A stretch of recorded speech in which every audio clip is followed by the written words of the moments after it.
Vita, Hadir. Ulfa, Hadir. Malika.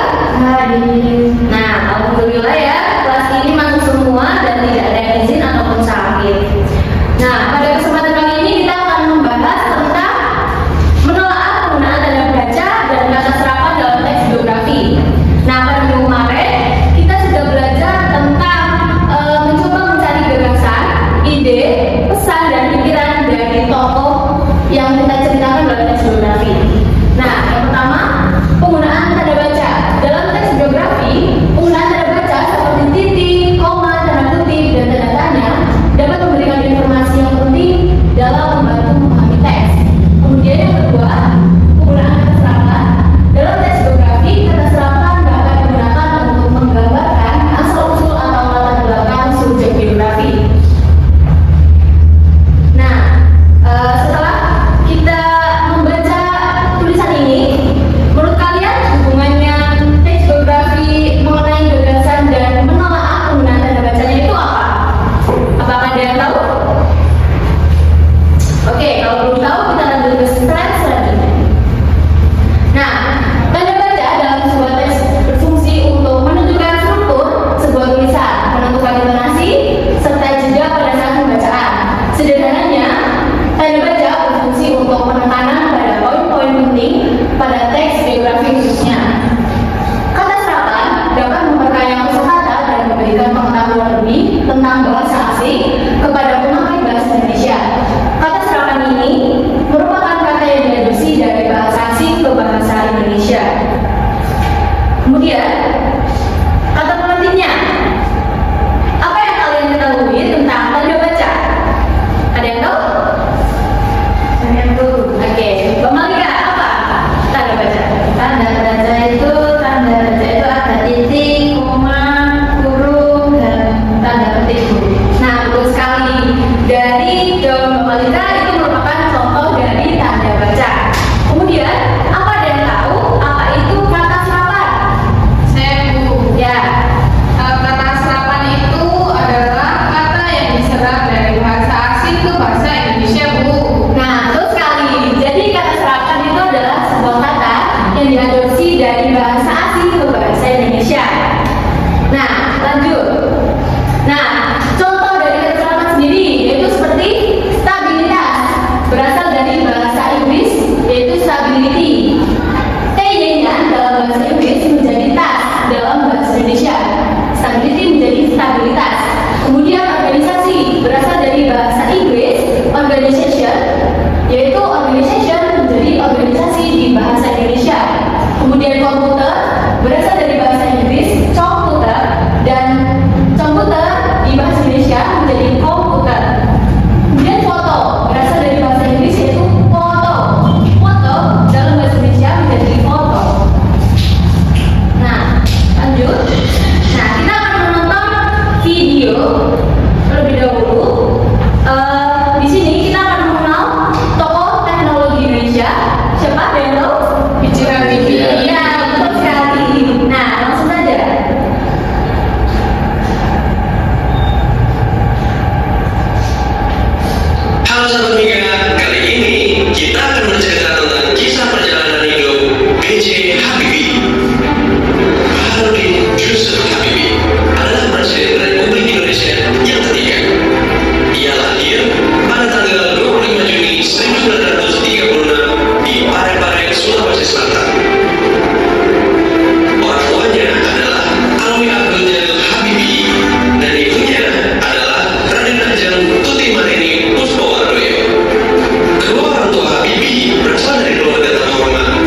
menjelang kepulangannya ke Indonesia, seorang pemimpin perusahaan MBB menyatakan pengakuan atas kejeniusan Habibie. Ia berkata bahwa untuk mendapatkan satu orang lagi seperti Habibie, Indonesia membutuhkan waktu sekiranya 100 tahun lagi. Setelah menyelesaikan pendidikan double teknik pada tahun 1965, Habibie mendapatkan 2 tawaran. Yang pertama, menjadi pengajar di kampusnya, dan yang kedua, bekerja di perusahaan pesawat Boeing. Namun setelah mempertimbangkan dengan istrinya, Habibie pun menolak keduanya. Habibie kemudian mendaftar di perusahaan pembuat pesawat. Ya, itu dia. Yang mana telah mengembangkan pesawat Fokker F-28 dan H-Saja 320. Setelah HFB berganti nama menjadi pada tahun 1973, ia diangkat sebagai Direktur Pengembangan dan Penerapan Teknologi. Jabatan tersebut adalah jabatan yang tertinggi di IBB yang pernah dijabat oleh rotasi. Dan pada tahun yang sama, ia kembali ke Indonesia atas permintaan mantan Presiden Soeharto. Pada tahun 1978, Habibie kemudian menjabat sebagai Menteri Negara Riset dan Teknologi atau Menristek. Pada tahun 1998, Habibie kemudian menjabat sebagai Wakil Presiden RI kedua, dan pada tahun yang sama, Habibie diangkat menjadi Presiden RI ketiga setelah pencarian presiden sebelumnya. Nah, itu dia sedikit cerita tentang kisah perjalanan hidup Baharudin Yusuf Habibie Atta. Nah, kita lanjut ke PPT tadi. Oke. Nah, setelah teman-teman melihat video tadi, apa yang kalian ketahui dari B.J. Habibie? Bu, B.J. Habibie itu sebagai Menteri Negara Riset dan Teknologi dan juga Wakil Presiden kedua Indonesia, Bu. Terus sekali ada yang mau lagi? Ya, Mas Adam. Jadi perjalanan Indonesia ini dari rumah ke melakukan pendidikan di ITB, kemudian menikah dengan Ayu di tahun 1962, kemudian pernah merakit 2 pesawat yang tadi sudah ditayangkan, kemudian menyalurkan diri di tahun 1998 jadi wakil ketua presiden, dan diangkat presiden ketiga setelah lengsernya presiden angkatan kedua. Ya, betul sekali. Tepuk tangan dulu dong buat Mas Adam. Baik, berarti kalian memperhatikan dengan baik videonya. Nah, lanjut. Kita akan belajar tentang kaidah kebahasaan teks geografi. Yang pertama ada konjungsi atau kata hubung. Itu contohnya ada kemudian, lalu, sebelum, sesudah, setelah, dan maka, kemudian pada. Kemudian keterangan waktu, peristiwa dan tempat. Contohnya seperti kalimat pada 2 Mei 1988 di Yogyakarta. Kemudian kata ganti atau pronomina. Contohnya itu ia, dia, dan beliau. Kemudian ada kata kerja. Contohnya yaitu memberikan atau ada kata membangkitkan juga. Itu merupakan kata kerja. Nah, di sini Ibu sudah menyiapkan sebuah satu poster dan itu juga sudah meng-highlight kata-kata yang merupakan tanda baca dan juga kata serapan yang ada dalam kalimat tersebut. Nah, penggunaan tanda baca sendiri sangat penting dalam sebuah teks geografi. Nah, tentunya kaidah ini apakah sudah dipahami oleh teman-teman semuanya? Nah, jika sudah, secara lengkap kalian bisa mengakses EYD 5. EYD 5 itu merupakan ejaan yang disempurnakan edisi 5 yang dianjurkan oleh pemerintah untuk digunakan oleh satuan pendidikan. Nah, kalian bisa menemukan EYD 5 ini di buku, di perpustakaan, ataupun di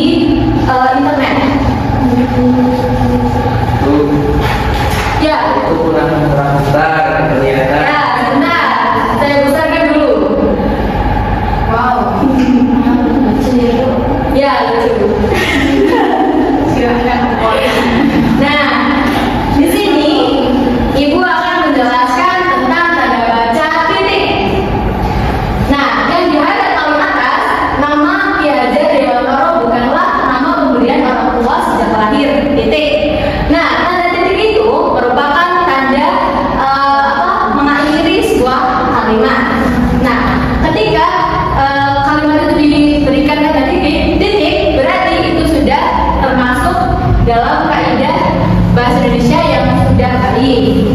Kemudian kata yang kedua yaitu tanda kurung. Kemampuan menulisnya terasa ketika ia bekerja sebagai wartawan di beberapa surat kabar, antara lain kalimat yang teratas. Kia dan Dewantoro menamakan sekolah dasar di ELS, yaitu sekolah dasar Belanda, dan melanjutkan sekolahnya ke Sofia, sekolah Dr. Bumi Putra, lantaran bangkit, sekolahnya prosedur tidak dapat ia selesaikan. Nah, ELS kemudian tanda kurung itu menjelaskan singkatan yang ada di depannya. Jadi tanda kurung itu digunakan untuk memperjelas kalimat yang ada di depannya. Itu. Kemudian ada yang ketiga tentang tanda titik. Kemampuan menulisnya terasa ketika ia bekerja sebagai wartawan di beberapa surat kabar, antara lain Sabio Tomo, Mide Java, The Express, The Thousand Media, Kawan Muda, Taja Timber, dan Pusra. Nah, tanda kurung sendiri itu digunakan untuk pemisah dalam suatu perincian. Nah, kemudian yang terakhir itu ada kemudian atau kemudian bersama, kemudian bersama Doosdeker. Nah, kata itu digunakan untuk kata kemudian itu digunakan untuk menghubungkan antar kalimat. Nah, seperti itu.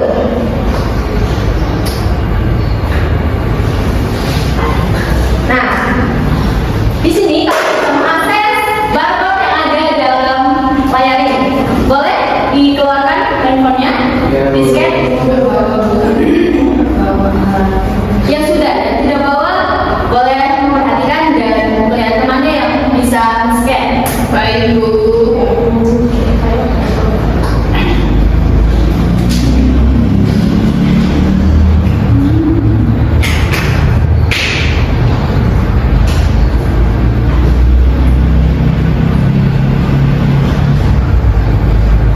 Coba izin ambil pulpen di belakang. Oke. Apakah sudah? Sudah men-scan semuanya? Sudah. Nah, jika sudah, nanti Ibu akan memberikan tugas kepada teman-teman semuanya. Kelompokan teman-teman. Satu kelompok ada 2 orang. Tolong dikerjakan. Perintahnya adalah carilah tanda baca dan tanda serapan dalam teks yang sudah kalian scan tadi. Mungkin Ibu bagi dulu lembarnya.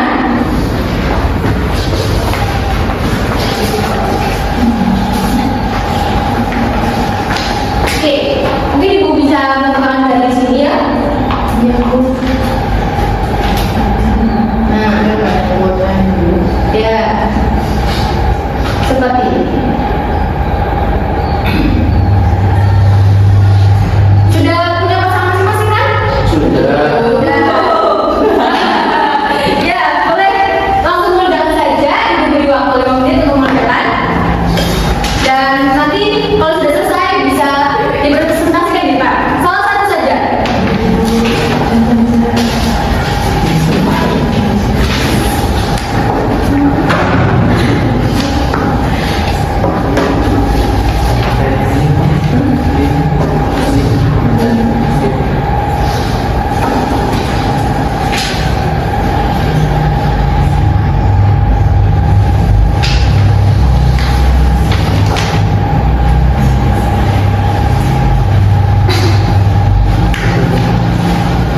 Sudah, Bu.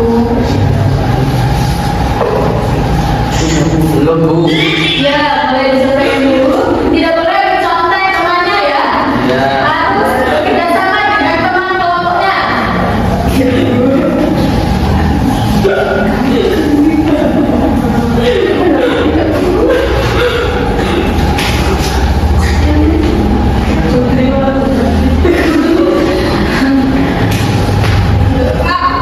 Tidak boleh bergerak, ayo dikerjakan.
atau Prof. DRJ DRSC Muhammadin Yusuf Habibi, yaitu terdapat beberapa tanda baca yang saya temui. Yang pertama ada tanda kurung yang bertuliskan sebagai berikut: sebagai B.J. Habibie dalam kurung buka 73 tahun, kemudian kurung tutup menjelaskan ini secara tidak langsung menjelaskan umur atau usia, yaitu Pak B.J. Habibie yang telah berumur 73 tahun. Kemudian ada tanda baca titik untuk mengakhiri sebuah kalimat, yaitu Yusuf Habibi atau dikenal sebagai B.J. Habibie merupakan pria Parepare atau Sulawesi Selatan, kelahiran 25 Juni 1936. Nah, ini kemudian dilanjutkan dengan tanda titik untuk mengakhiri sebuah kalimat. Selanjutnya ada tanda koma yang saya temui yang bertuliskan kalimat sebagai berikut: selama 6 bulan, ia kuliah di Teknik Mesin Institut Teknologi Bandung atau ITB, dan dilanjutkan ke Rhein Westfalia itu. Nah, tanda koma tadi bertujuan untuk memisahkan antara kalimat sebelumnya dan kalimat setelahnya. Mungkin itu saja yang dapat kelompok kami lakukan. Oke, tepuk tangan semuanya. Oke, ya sudah selesai?